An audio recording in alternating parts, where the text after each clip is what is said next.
Hi മച്ചന്മാരെ, വീണ്ടും എല്ലാവർക്കും സ്വാഗതം. ഇന്ന് അതിരാവിലെ പോയി പിടിച്ചുകൊണ്ട് വന്ന മീനുകളാണിതെല്ലാം. അതിരാവിലെ എൻ്റെ കൂടെ മീൻ പിടിക്കാൻ വരാമെന്ന് പറഞ്ഞ് ജോബിഷ് കിടന്നുറങ്ങി.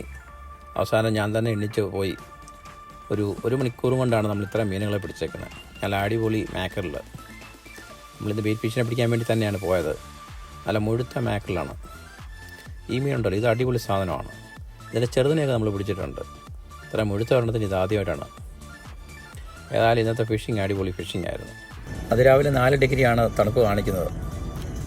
നമ്മൾ ഏകദേശം സ്പോട്ടോട് എത്താറായിട്ടുണ്ട്. ഇത് നമ്മുടെ ഫാർ നോർത്തിലുള്ള സ്ഥിരം സ്പോട്ടാണ്. വാർഫി നമ്മൾ എത്തിയിട്ടുണ്ട്. വാർഫി ആരെയും കാണുന്നില്ല അവിടെങ്ങും. എനിക്കൊന്ന് ഞാൻ മാത്രമേ ഉള്ളൂ രാവിലെ എത്തിയേക്കുന്നത്. ഏതായാലും ചെറിയൊരു തണുപ്പുണ്ട്. ഏതായാലും നമ്മുടെ റോഡൊക്കെ ഒന്ന് സെറ്റാക്കട്ടെ. ഈ വട്ടം നമ്മൾ ഈ ടൈപ്പിലുള്ള സബിക്ക് റിഗാണ് ഉപയോഗിക്കുന്നത്. ഹുക്ക് സൈസ് 8 ആണ്. 6 ഹുക്കുണ്ട് ഇതല്ല. നമ്മൾ ലൈവ് ബെയ്റ്റിനെ പിടിക്കാൻ വേണ്ടിയും ഇതിനെ പിടിക്കാൻ വേണ്ടി ഈ ടൈപ്പ് ഹുക്കാണ് ഈ വട്ടം ഉപയോഗിക്കുന്നത്. നമുക്ക് മീൻ കിട്ടി തുടങ്ങിയിട്ടുണ്ട്. ബെയ്റ്റ് ഫിഷ് ആയതുകൊണ്ട് പെട്ടെന്നാണ് അടിക്കുന്നത്. പിന്നെ ഇന്ന് ഞാൻ തന്നെ ഉള്ളതുകൊണ്ട് മീൻ പിടിച്ച് വലിച്ചു കയറ്റുന്ന ഫോട്ടോയോ വീഡിയോ ഒന്നും എടുക്കാൻ ആരുമില്ല. അതുകൊണ്ട് പിടിച്ചിട്ടതിന് ശേഷമാണ് ഞാൻ വീഡിയോ എടുക്കുന്നത്. മീൻ അടിക്കുന്ന സമയത്ത് നമ്മൾ ഇവിടെ നിന്ന് മീനെ പിടിച്ചോണം. ആ ഒരു സമയം നല്ല ചാകരയായിരിക്കും. അതിനുശേഷം വീണ്ടും സൈലൻ്റ് ആവും. നേരമൊക്കെ വെളുത്ത് വരുന്നുണ്ട്. നല്ലൊരു അടിപൊളി ആംബിയൻസാണ്. കുറച്ച് നേരം ഒന്ന് സൈലൻ്റ് ആയിരുന്നു. പിന്നെയും മീനുകൾ വന്നു തുടങ്ങി. നേരം വെളുത്തപ്പോൾ നല്ല രസമുണ്ട് കാണാൻ. മൂടൽ മഞ്ഞും. ഇതുപോലെ വിൻ്റർ സമയത്ത് നമ്മൾ ഫിഷിങ്ങിന് പോകുമ്പോൾ നല്ല വ്യൂ ആണ്. സൂര്യൻ ഉദിച്ച് വരുന്നതിൻ്റെ ആ ഒരു ഗോൾഡൻ കളറും നല്ല രസമുണ്ട് കാണാൻ.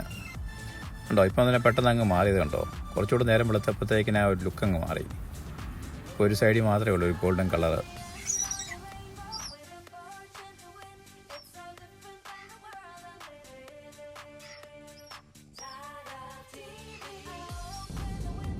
അങ്ങനെ നമ്മൾ മീൻപിടുത്തം ഇന്നത്തെ നിർത്തിയിട്ട് തിരിച്ചു പോവുകയാണ്. ഇപ്പോഴും മഞ്ഞൊന്നും മാറിയിട്ടില്ല വഴിയിൽ നിന്ന്. ഒരു 8-9 മണി കഴിയണം ഒന്ന് കറക്റ്റായിട്ട് തെളിയണമെന്നുണ്ടെങ്കിൽ. അതുകൊണ്ട് സൂര്യനെ കുതിച്ചിട്ടുണ്ട്. മഞ്ഞ് കാരണം വ്യക്തമായിട്ട് കാണത്തില്ല. നല്ല അടിപൊളി വ്യൂ ആണ്. ഫാർ നോർത്തിലോട്ട് വരുമ്പോൾ ഇതുപോലത്തെ നല്ല വ്യൂസ് നമുക്ക് കാണാൻ പറ്റും. അതിരാവിലെ ആണെങ്കിൽ കോടമഞ്ഞൊക്കെ ഇങ്ങനെ നിൽക്കുന്നതായിട്ട് നല്ല രീതിയിൽ കാണാം. ഇവിടെ കൂടുതലും മലകളും ഒക്കെ ആയതുകൊണ്ട് വിൻ്റർ ആയപ്പോഴത്തേക്കിന് മരങ്ങളുടെ ഇലയൊക്കെ പൊഴിഞ്ഞു. ഇനി വിൻ്റർ കഴിഞ്ഞിട്ടേ ഇതെല്ലാം കിളിച്ച് വരത്തുള്ളൂ. അങ്ങനെ നമ്മൾ ജോബിഷിൻ്റെ വീട്ടിലെത്തിയിട്ടുണ്ട്. പുള്ളിക്കാരൻ നല്ല ഉറക്കമാണെന്ന് തോന്നുന്നു. രാവിലെ വരാമെന്ന് വേണ്ടി നമ്മളെ കളിപ്പിച്ചു. വന്നില്ല. നമ്മളെ നോക്കി അവിടെ നിൽപ്പുണ്ട് കേട്ടോ.